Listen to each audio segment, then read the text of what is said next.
नमस्कार मैत्रिणींनो.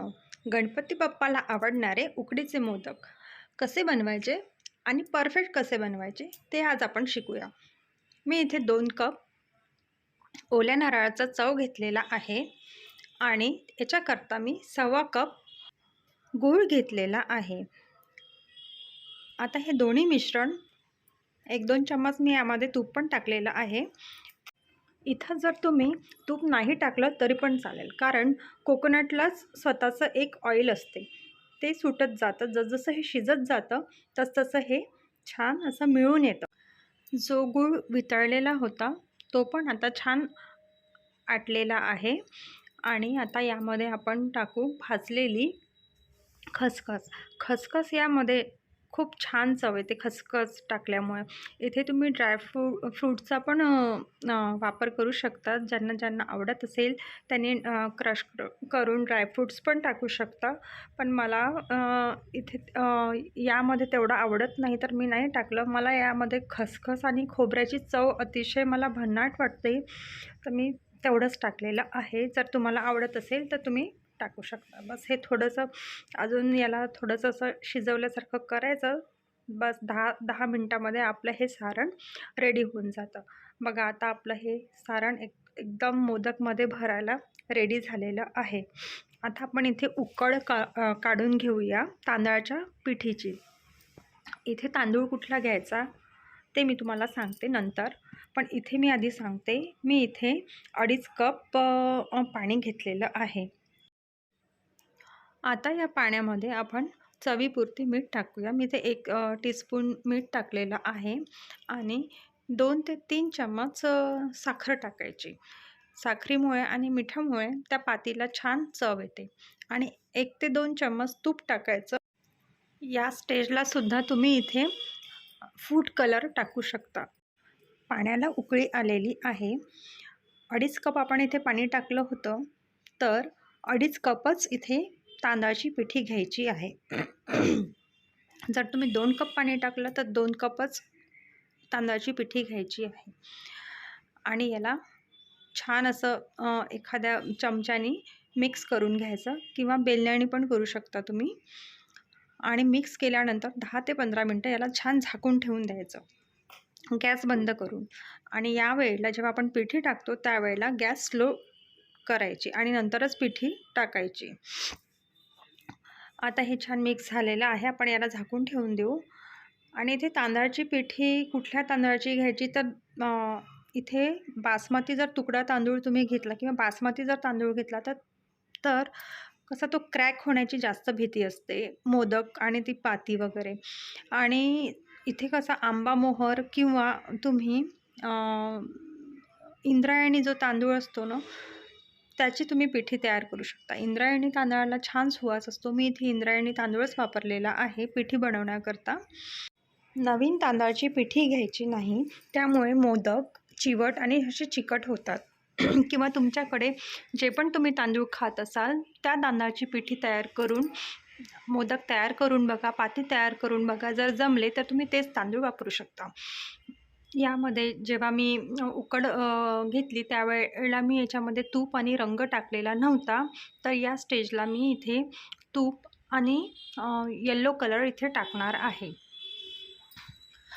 आणि हे जी पिठी असते ना, ही फार गरम असते, तर यावेळेला एकदम लगेच असं हात लावायचा नाही. एखादा वाटी घ्या किंवा ग्लास घ्या. मी इथे पावभाजी मॅशर घेणार आहे आणि पावभाजी मॅशरनी याला छान मळून घेणार आहे आधी.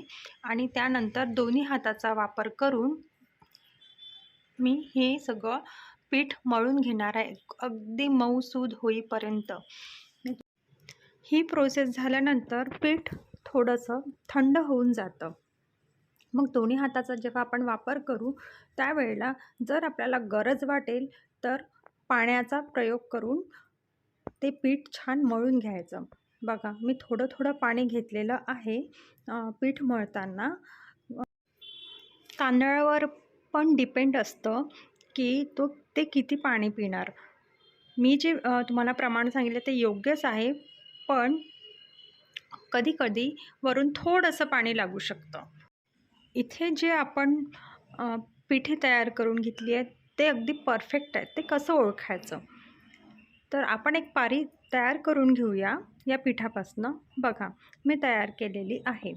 तर यामध्ये बघा, जेव्हा मी ही पारी तयार केली तर अजिबात क्रॅक गेलेले नाही, काठ अजिबात फाटलेले नाही. म्हणजे आपण जे प्रमाण पाण्याचं, पिठाचं आणि ज्या पद्धतीने आपण मळलेलं आहे ते अगदी परफेक्ट झालेलं आहे.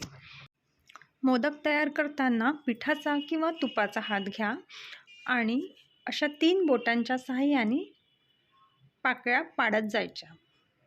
म्हणजे मागल्या 2 अंगठा आणि मधल्या बोटांनी असा चिमट्यात धरायचा आणि पहिल्या बोटाने त्याला सपोर्ट करायचा आणि छान असं आपलं जे सारण बनलेलं आहे ते छान असं भरायचं याच्यामध्ये आणि एका साईडनी असं छान असं हलक्या हाताने अलगद असं गोल गोल फिरवत जायचं आणि त्याचं जे तोंड आहे ते बंद करायचं. बघा, इथे पाकळ्या दिसतात आहे तुम्हाला. जर तुम्हाला वाटत असेल तर तुम्ही तसंच ठेवू शकता, घाई गडबड जर असेल तर. जर वेळ असेल तर एक एक पाकळीला पुन्हा एकदा असा छान शेप देऊन द्यायचा.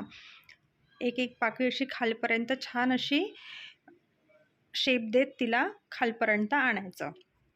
अशा पद्धतीने तुमच्या पाकळ्या आणखी छान खुलून आणि उठून दिसेल. नाहीतर जसे आपण नेहमी बनवतो फटाफट बिलकुल एकदा पाकळ्या बनवल्या की बस तसंच आपण बंद करून देतो. तुम्ही तसं पण ठेवू शकता. अशा प्रकारे मी बाकीचे सगळे मोदक तयार करून घेते. स्टीमरची मी इथे चाळण घेतलेली आहे. यावरती तुम्ही तेल किंवा तूप लावायचं. मी तूप लावलेलं आहे आणि यावरती हळदीची किंवा केळीची पानं ठेवायचे आणि या केळीच्या पानांना किंवा हळदीच्या पानांना आधी छान स्वच्छ धुवून पण घ्यायचं आहे. मग यावरती पण तुम्ही तेल लावा आणि किंवा तूप लावा आणि मग याला अशा थोडे असे चिरा मारून घ्या. म्हणजे जेव्हा आपण स्टीमरच्या आतमध्ये ही चाळण ठेवू तेव्हा जी वाफ येईल तेव्हा ती मोदकांना छान लागली पाहिजे. आता इथे याच्यावरती जितके मावतील मी तितके मोदक इथे ठेवते आहे आणि याला 15 ते 20 मिनटं स्टीमरमध्ये आपण वाफवून घेऊया. मोदक ठेवल्यानंतर यावरती तूप टाकायचं. तूप असं स्प्रेड करायचं याच्यावरती आणि याला स्टीमरमध्ये आपण वाफेवर ठेवूया. मी स्टीमर आधीच इथे गरम करायला ठेवलेला होता.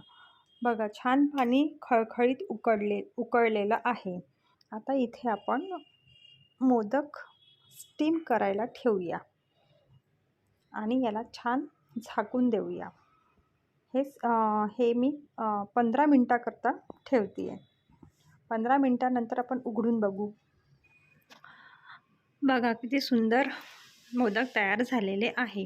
हे मोदक काढले की मी दुसरा फेर मोदक वाफवायला ठेवणार आहे. अतिशय सुंदर आणि सॉफ्ट मोदक तयार झालेले आहे गणपती बाप्पाकरता. तुम्ही ही रेसिपी नक्की ट्राय करा मैत्रिणींनो आणि माझ्या रेसिपीला लाईक करा, शेअर करा आणि माझ्या चॅनलला सबस्क्राईब करा. पुन्हा भेटूया एका नवीन रेसिपीसह.